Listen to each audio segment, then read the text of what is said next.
जरा सोचिए, क्या किसी का फिजिकल अपीयरेंस या आजकल के सोशल मीडिया वाले डिजिटल फिल्टर्स सोसाइटी के दिमाग को और लोगों के नजरिए को सच में हैक कर सकते हैं? आज हम बिल्कुल यही डिकोड करने वाले हैं। इस एक्सप्लेनर में हम देखेंगे कि इंसान आपस में एक दूसरे को कैसे जज करते हैं और इसके पीछे का साइंस कितना गहरा और दिलचस्प है। एक बहुत ही डीप सवाल से शुरू करते हैं। क्या अच्छा दिखना मतलब अच्छा इंसान होना है? सुनने में थोड़ा अजीब लगता है ना, लेकिन क्या हम सबकॉन्शियसली किसी को सिर्फ उसकी शक्लो सूरत से जज कर लेते हैं? क्या पहली नज़र में ही किसी के कैरेक्टर, उसकी ईमानदारी और समझदारी पर लेबल लग जाता है? ये सवाल सदियों पुराना है और साइंस के पास इसका एक बहुत ही ठोस और सच कहूं तो थोड़ा हैरान करने वाला जवाब है। इसे समझने के लिए द अट्रैक्टिवनेस हेलो इफेक्ट को समझना होगा। ये एक ऐसा कॉग्निटिव बायस है, एक तरह का दिमागी धोखा, जहां अगर कोई फिजिकली अट्रैक्टिव लगता है तो हमारा दिमाग ऑटोमैटिकली मान लेता है कि वो इंसान ज्यादा स्मार्ट, ट्रस्टवर्थी और मिलनसार भी होगा। मतलब अगर कोई बाहर से गुड लुकिंग है तो दिमाग तुरंत ही अज्यूम कर लेता है कि वो अंदर से भी उतना ही काबिल होगा। हम इंसान विजुअली कितने बायस्ड हैं, ये इसका सबसे बड़ा सबूत है। तो आज के इस एक्सप्लेनर में हम इस डीप साइकोलॉजी को 4 हिस्सों में ब्रेक डाउन करेंगे। पहला, the art of the STRIDE. दूसरा, फ्रेमिंग द फेस। तीसरा, द डिजिटल ब्यूटी इल्यूजन। और चौथा, when beautification backfires. Basically real world में चलने के ढंग से लेकर डिजिटल दुनिया के फिल्टर्स तक का पूरा सच। तो शुरुआत करते हैं सबसे बेसिक और मैक्रो लेवल से, the behavioural layer, the art of the STRIDE. एक शब्द बिना बोले सिर्फ चलने का तरीका कितना कुछ कह जाता है। अक्सर ये नोटिस किया जाता है कि चलने के ढंग से ही कॉन्फिडेंस का पता चल जाता है। अगर हम हिस्टोरिकल जेंटलमैनली वॉकिंग मैकेनिक्स को देखें तो 3 बातें साफ होती हैं। पहला, पोस्चर एकदम कंपोज्ड होना चाहिए, बिना किसी गुस्से वाले पहलवान की तरह ओवर कॉम्पेंसेट किए। दूसरा, हर कदम डेलिब्रेट हो, एक मकसद के साथ। और तीसरा, जो सबसे इंटरेस्टिंग है, हाथों को न्यूट्रल रखना। पॉकेट्स में हाथ डालकर चलने को हिस्टोरिकली नॉन थ्रेटनिंग नहीं माना जाता था। दरअसल मिलिट्री में इसे इसलिए मना किया जाता था क्योंकि अगर कोई अचानक गिरे तो उसके हाथ बाहर होने चाहिए ताकि वो अपने चेहरे को चोट लगने से बचा सके। है ना कमाल का फैक्ट? और सच्ची बात तो ये है कि असली एलिगेंस सिर्फ अपने आप को शो ऑफ करना नहीं है, बल्कि अपने आसपास के लोगों का ख्याल रखना भी है। भीड़-भाड़ वाली जगहों पर ग्रेसफुली साइड हट जाना। हर जगह के अपने कुछ अनरिटन रूल्स होते हैं, जैसे अमेरिका में चलने के लिए राइट साइड और जापान में लेफ्ट साइड का इस्तेमाल होता है। दूसरों को सफिशिएंट पर्सन स्पेस देना और उन्हें बिना स्टार्टल किए असिस्ट करना, यही एक ट्रू बिहेवियरल एलिगेंस की निशानी होती है। खैर, अब मैक्रो बॉडी लैंग्वेज से थोड़ा माइक्रो लेवल पर आते हैं, the physical grooming layer, framing the face. एक अच्छा हेयर कट लगता तो सिर्फ एक फैशन ट्रेंड है, राइट? लेकिन एक्चुअली में ये हेलो इफेक्ट को फिजिकली हैक करने का एक साइंटिफिकली प्रूवन टूल है। स्ट्रैटेजिक हेयर स्टाइलिंग चेहरे पर विजुअल सिमेट्री क्रिएट करती है और प्रोपोर्शंस को बैलेंस करती है।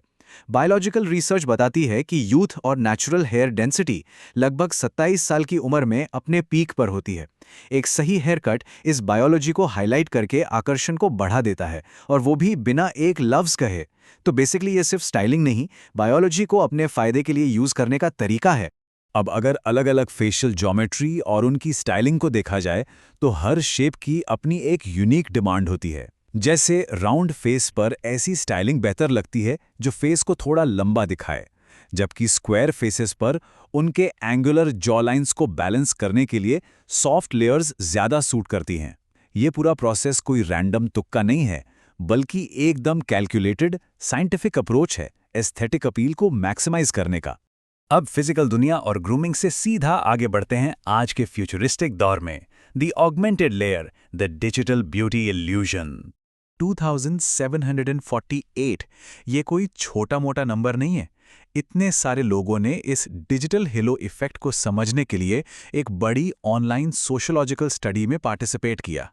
उन्होंने अलग अलग एज ग्रुप्स और बैकग्राउंड्स के लोगों की ओरिजिनल फोटोज देखें और फिर उन्हीं चेहरों के एआई फिल्टर्ड ब्यूटिफाइड वर्जन्स को रेट किया। इतने बड़े स्केल पर हुए इस एक्सपेरिमेंट के जो नतीजे आए वो सच में दिमाग हिला देने वाले थे। और जब इस डेटा को एनालाइज किया गया तो रेटिंग्स कहां से कहां पहुंच गईं। फिल्टर लगाते ही इंटेलिजेंस, ट्रस्टवर्दीनेस और सोशेबिलिटी, इन तीनों क्वालिटीज की रेटिंग्स में जबरदस्त उछाल आया।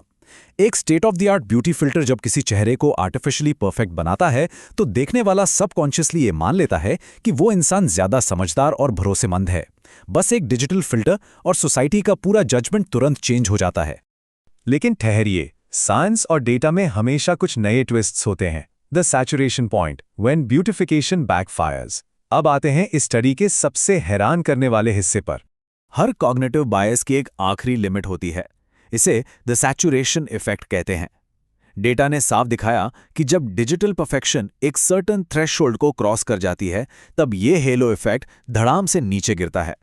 अट्रैक्टिवनेस को आर्टिफिशियली बहुत ज़्यादा बढ़ा देने से डिमिनिशिंग रिटर्न्स मिलने लगते हैं, यानी एक लेवल के बाद फिल्टर्स का असर उल्टा पड़ने लगता है और लोग उस एक्सट्रीम परफेक्शन को नेगेटिवली जज करने लगते हैं। यहां स्टडी ने एक बेहद शॉकिंग और सच कहूं तो थोड़ा डिस्टर्बिंग ट्विस्ट रिवील किया।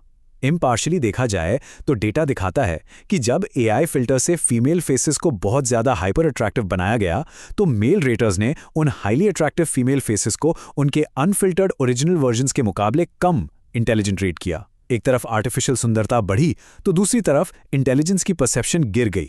यहां एक बहुत ही गहरा और छिपा हुआ जेंडर बायस सामने निकल कर आता है। इस आर्टिफिशियल परफेक्शन की एक बहुत भारी कीमत चुकानी पड़ रही है। असली और नकली के बीच की लाइन लगभग धुंधली हो चुकी है। हाईली अट्रैक्टिव लोगों के खिलाफ अनजाने में स्टीरियोटाइप्स एक्टिवेट हो रहे हैं और सोसाइटी पर इन अनरियलिस्टिक स्टैंडर्ड्स को हर हाल में मैच करने का हेवी प्रेशर बढ़ रहा है। ये एआई टूल्स सिर्फ एस्थेटिक इंप्रूव नहीं कर रहे हैं, बल्कि जैसा डेटा ने दिखाया, ये अनजाने में हमारे सोसाइटी के सिस्टमिक बायसेस को और ज्यादा डीप रूटेड बना रहे हैं। कहा जाता है कि असली और फिल्टर्ड इमेज के बीच का फासला पर्सनल ऑथेंटिसिटी को कमजोर कर देता है, एक झूठी आइडेंटिटी बनने लगती है। जब रियल लाइफ इंटरैक्शन में जेन्युइन प्रेजेंटेशन और डिजिटल इल्यूजन के बीच की लकीर पूरी तरह मिट जाए तो एक दूसरे पर विश्वास बनाना लगभग नामुमकिन सा हो जाता है। सोशल मीडिया के इस दौर में ये फॉल्स सेंस ऑफ आइडेंटिटी वाकई एक बहुत बड़ा सोशलॉजिकल मुद्दा बन चुकी है। तो आखिर में ये सब हमें एक बहुत ही प्रोवोक करने वाले सवाल पर लाकर खड़ा कर देता है। एक ऐसी दुनिया में जहां खूबसूरती को इंस्टेंटली बस एक स्क्रीन टैप करके आर्टिफिशियली इंजीनियर किया जा सकता है, वहां क्या सोसाइटी कभी असल ऑथेंटिसिटी और सच्चाई को पहचानना सीख पाएगी? फिजिकल ग्रूमिंग से लेकर इन एडवांस्ड एआई ब्यूटी फिल्टर्स तक का ये सफर इंसान के सोशल परसेप्शन के आने वाले कल पर बहुत बड़े सवाल छोड़ जाता है। इस एक्सप्लेनर में हमारे साथ जुड़े रहने के लिए बहुत शुक्रिया।